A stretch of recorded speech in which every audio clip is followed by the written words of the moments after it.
tangent from an external point P to the circle with center O. If angle POB is 115 degrees, then angle APO is equal to how much? The options are 25 degrees, 65 degrees, 90 degrees and 35 degrees.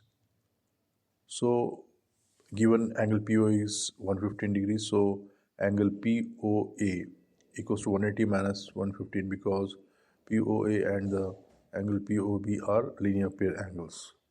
So together they will be 180 degrees. So we get angle PO equals to 65. Also angle OAP equals to 90 degrees as the tangent is always perpendicular to the radius. So the required angle APO equals to 180 minus 65 plus 90 equals to 25 degrees. So option A, 25 is the correct answer.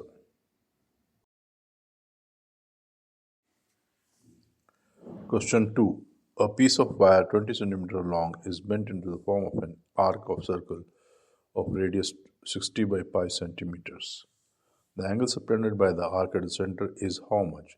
Options are 30 degrees, 60 degrees, 90 degrees and 50 degrees. So given length of the arc is 20 centimeter, radius of the arc is 60 by pi centimeter and angle equals to how much? So using the formula theta equals to L by R equals to 20 divided by 60 by pi equals to 20 by 1 into reciprocal of 60 by pi, that is pi by 60. So 20 goes 3 times in 60, we have got pi by 3 radians, which is equal to 60 degrees. So that is the answer. So the question is, the quadratic equation whose roots are 7 and 1 by 7 is 7x square minus 50x plus 7 equals to 0, or 7x square minus 50x plus 1 equals to 0, or 7x square plus 50x minus 7 equals to 0, or 7x square plus 50x minus 1 equals to 0. These are the options. So using the equation x square minus alpha plus beta x plus alpha beta, where alpha and beta are the roots. So here given roots are 7 and 1 by 7. So alpha plus beta equals to 50 by 7 and alpha beta equals to 1. So the correct answer is x square minus 50 by 7 x plus 1, and multiplying the whole equation by 7 we get 7x square minus 50x plus 7 equals to 0. So option A is the correct answer. So the question is, the least number which is a perfect square and is divisible by each of the following numbers 16, 20 and 50.